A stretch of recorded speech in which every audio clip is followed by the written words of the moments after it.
Hello everyone, welcome to fact study. आज की इस वीडियो में हम जानेंगे सुनीता विलियम्स से जुड़े हुए कुछ इंपॉर्टेंट तथ्यों के बारे में जो कि आपसे एग्जाम में पूछे जा सकते हैं। क्योंकि आप देख रहे हैं सुनीता विलियम बहुत ज़्यादा चर्चा में है, जो 8 दिन के मिशन के लिए अंतरिक्ष में गई थी, लेकिन 9 महीने से भी ज़्यादा का समय उनको अंतरिक्ष में रहना पड़ा या वो किसी तरीके से वापस नहीं आ पाई। तो इनसे एग्जाम में क्वेश्चन जरूर बनेंगे। एक एक पॉइंट को हम जानेंगे इस वीडियो में, और क्यों ये इतने समय तक वहां पर फंसी रही, ये सब बातों को आपको इस वीडियो में जानने को मिलेंगी। सुनीता विलियम एक भारतीय मूल की अमेरिकी अंतरिक्ष यात्री और नासा की अनुभवी एस्ट्रोनॉट है। कभी एग्जाम में पूछ लिया जाए कि सुनीता विलियम किस अंतरिक्ष एजेंसी से जुड़ी हुई हैं, तो आपको मालूम होना चाहिए नासा से जुड़ी हुई हैं। इनके पास नागरिकता भी अमेरिका की है। इनके पेरेंट्स जो थे वो भारतीय थे, लेकिन इनका जन्म जो हुआ है वो 19 सितंबर 1965 को ओहायो अमेरिका के यूक्लिड में हुआ है, यानी कि इनका जन्म भी अमेरिका में ही हुआ है। इनके पिता का नाम दीपक पंड्या है, जो कि एक भारतीय अमेरिकी न्यूरो एनाटोमिस्ट थे जो कि गुजरात से थे, और इनकी माता उर्सुलिन बोनी पंड्या एक स्लोवेनियाई अमेरिकी थी। सुनीता विलियम्स ने अपने गृह नगर यानी कि अमेरिका के नीधम मैसाचुसेट्स से शिक्षा प्राप्त की है, और शिक्षा के बाद अपनी असाधारण उपलब्धियों से अंतरिक्ष अनुसंधान में के क्षेत्र में इन्होंने नाम कमाया है। इनकी शुरुआती शिक्षा या कैरियर क्या रहा, तो सुनीता विलियम्स ने 1987 में यूनाइटेड स्टेट्स नेवल अकादमी से फिजिकल साइंस में बैचलर डिग्री हासिल की। इसके बाद 1995 में इन्होंने फ्लोरिडा इंस्टीट्यूट ऑफ टेक्नोलॉजी से इंजीनियरिंग मैनेजमेंट में मास्टर डिग्री पूरी की। इन्होंने अमेरिकी नौसेना में एक ऑफिसर के रूप में भी कैरियर शुरू किया और 1989 में नेवल एविएटर बन गई। इन्होंने कई हेलीकॉप्टर मिशनों में हिस्सा लिया, जिसमें पर्सियन गल्फ वार और हैरिकेन एंड्रयू राहत कार्य शामिल हैं। इसके बाद वह टेस्ट पायलट बन गई और 30 से अधिक विभिन्न प्रकार के विमानों में 3000 से ज्यादा उड़ान घंटे पूरे किए, यानी कि इससे पहले ये बहुत ही कुशल पायलट भी रह चुकी हैं और अमेरिकी नौसेना में एक ऑफिसर के रूप में भी कार्य कर चुकी हैं। और हेलीकॉप्टर मिशनों में भी इन्होंने हिस्सा लिया, जिसमें पर्सियन गल्फ वार और हैरिकेन एंड्रयू राहत कार्य विशेष रूप से शामिल हैं। व्यक्तिगत जीवन के बारे में बात करें तो सुनीता विलियम्स की शादी माइकल जे विलियम्स से हुई है, और ये जो आपको इमेज में दिख रहे हैं यही सुनीता विलियम्स के हस्बैंड हैं, माइकल जे विलियम्स। बताया जाता है कि सुनीता विलियम्स हिंदू धर्म का पालन करती हैं और अंतरिक्ष में अपने साथ भगवत गीता और भगवान गणेश की मूर्ति भी लेकर गई थी, जिससे कि उनके भारतीय संस्कृति से जुड़ाव को पता चलता है। नासा में करियर और अंतरिक्ष मिशन किस तरीके का रहा है, तो ये जो 2024 में गई हैं, ये तीसरी बार अंतरिक्ष में गई हैं। इससे पहले 2 बार सुनीता विलियम अंतरिक्ष की यात्रा पर जा चुकी हैं, एक बार 2006 में और एक बार 2012 में। तो सुनीता विलियम्स को 1998 में नासा ने अंतरिक्ष यात्री के रूप में चुना। उनका पहला अंतरिक्ष मिशन दिसंबर 2006 में शुरू हुआ, जब वह स्पेस शटल डिस्कवरी पर सवार होकर इंटरनेशनल स्पेस स्टेशन गई थी। यह मिशन एक्सपीडिशन 14/15 था, जिसमें इन्होंने 195 दिन अंतरिक्ष में बिताए और 4 स्पेस वॉक पूरे किए, जो उस समय महिलाओं के लिए एक रिकॉर्ड था। इस दौरान उन्होंने इंटरनेशनल स्पेस स्टेशन पर रहते हुए बोस्टन मैराथन भी पूरी की थी। कौन सी मैराथन? बोस्टन मैराथन, जो अंतरिक्ष में पहली बार हुआ था। पहली बार किस महिला ने या किस अंतरिक्ष यात्री ने मैराथन पूरी की अंतरिक्ष में, तो ये सुनीता विलियम्स ने की थी, बोस्टन मैराथन। इनका दूसरा मिशन जुलाई 2012 में एक्सपीडिशन 32/33 के तहत शुरू हुआ। इस बार वह फ्लाइट इंजीनियर और बाद में एक्सपीडिशन 33 की कमांडर बनी। इस मिशन में उन्होंने 3 और स्पेस वॉक किए, जिससे उनका कुल स्पेस वॉक का समय 50 घंटे 40 मिनट हो गया था। यह महिलाओं के लिए सबसे ज्यादा स्पेस वॉक था। ये दोनों मिशन 2006 और 2012 को मिलाकर इनके कुल 322 दिन अंतरिक्ष में बिताए थे, लेकिन अब तो 2025 तक इन्होंने बहुत समय अंतरिक्ष में बिताया है, अपने आप में रिकॉर्ड बन गया है। ये किस मिशन के तहत 2024 में स्पेस में गई थी, तो सुनीता विलियम्स का तीसरा अंतरिक्ष मिशन बोइंग स्टारलाइनर के पहले क्रूड पायलट टेस्ट के तहत 5 जून 2024 को शुरू हुआ था। ये जो आपको इमेज में दिख रहा है, इसी का नाम बोइंग स्टारलाइनर है। इसी कैप्सूल में बैठकर या इसी मिशन के तहत ही अंतरिक्ष में गई थी 5 जून 2024 को तीसरी बार। और उनके साथ थे बुच विल्मोर, ये भी पहुंचे थे इंटरनेशनल स्पेस स्टेशन। लेकिन स्टारलाइनर यानी कि इसमें कुछ तकनीकी खराबियां आ गई थी, जिस कारण इनकी वापसी में देरी हुई और मूल रूप से जो मिशन 8 दिन का था वह 9 महीने से भी ज्यादा लंबा हो गया। और ये वापस किस मिशन के तहत आ रही हैं, किस यान के तहत आ रही हैं? तो स्पेस एक्स ने अंतरिक्ष यान ड्रैगन से भारतीय मूल की अमेरिकी अंतरिक्ष यात्री सुनीता विलियम और बुच विल्मोर को पृथ्वी पर वापस लाया है।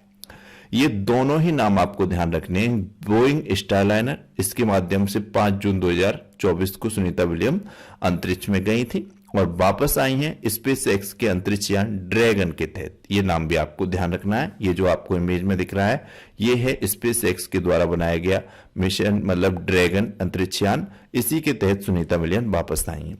नासा ने विल्मोर और विलियमसन की वापसी के बारे में जानकारी कुछ इस प्रकार दी थी, यानी कि 18 मार्च को सुबह 8:15 पर ये स्पेस एक्स का ड्रैगन, यानी कि इसका ढक्कन बंद हुआ, हैच क्लोज बोला गया इसको, 8:15 पर। 18 मार्च की सुबह को 10:35 पर ISS यानी कि इंटरनेशनल स्पेस स्टेशन से ये यान अलग हुआ, जिसे अनडॉकिंग बोला गया। ये सारे नाम आपको ध्यान रखने हैं। 19 मार्च सुबह 2:41 पर डी ऑर्बिट बर्न वायुमंडल में इस यान ने प्रवेश किया। 19 मार्च को सुबह 3:27 पर समुद्र में इस यान की लैंडिंग हुई, जिसे स्प्लैश डाउन बोला गया। ये शब्द आपको ध्यान रखने हैं, splash down, D orbit burn, undocking, hatch close. तमाम तरीके के विभिन्न एग्जामों में ये सब क्वेश्चन के रूप में आपको मिल सकते हैं, तो ये ध्यान रखें। 19 मार्च की सुबह 5 बजे पृथ्वी पर वापसी के संबंध में प्रेस वार्ता हुई, तो ये आपको ध्यान रखना है। सुनीता विलियम्स से जुड़ी हुई कुछ उपलब्धियां और सम्मान भी हमने यहाँ पर ऐड किए हैं, जैसे कि सुनीता विलियम्स ने अब तक 9 बार स्पेस वॉक किया है। इस दौरान इन्होंने 62 घंटे 6 मिनट का स्पेस वॉक किया है। ऐसा करने वाली ये दूसरी शख्सियत हैं। इनसे पहले सबसे ज्यादा स्पेस वॉक अंतरिक्ष चहलकदमी का रिकॉर्ड रूसी अंतरिक्ष यात्री अनातोली सोलोवयव के नाम है। इन्होंने 16 बार स्पेस वॉक किया, जो कि अंतरिक्ष में कुल 82 घंटे से अधिक का समय बिताया।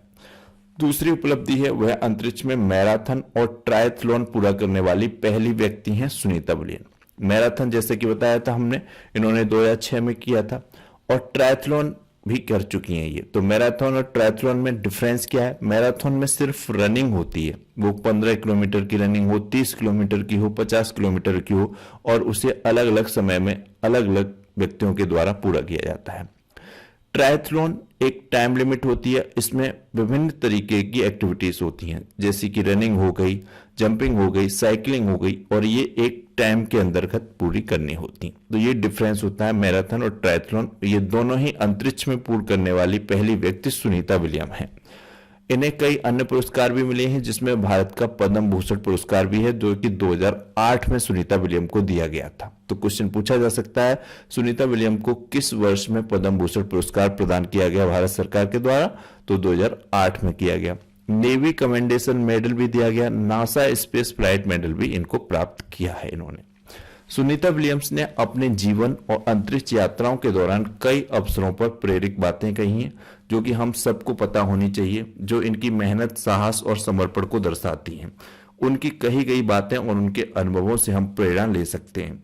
तो 2007 में जब ये भारत की यात्रा पर आई थी सुनीता विलियम, तब इन्होंने क्या किया था ये भी जानना है, साथ में ध्यान रखना है। भारत की यात्रा पर 2007 में सुनीता विलियम आई थी। जब सुनीता विलियम 2007 में भारत आई और गुजरात के अपने पैतृक गांव झुलासन गईं, तो उन्होंने वहां के बच्चों से बात करते हुए कहा था, अगर आप अपने सपनों पर विश्वास करते हैं और मेहनत करते हैं तो कुछ भी असंभव नहीं है। अंतरिक्ष में जाना मेरा सपना था और मैंने इसे सच कर दिया है। यह संदेश बच्चों और युवाओं को प्रेरित करता है कि दृढ़ संकल्प के साथ लक्ष्य हासिल किए जा सकते हैं।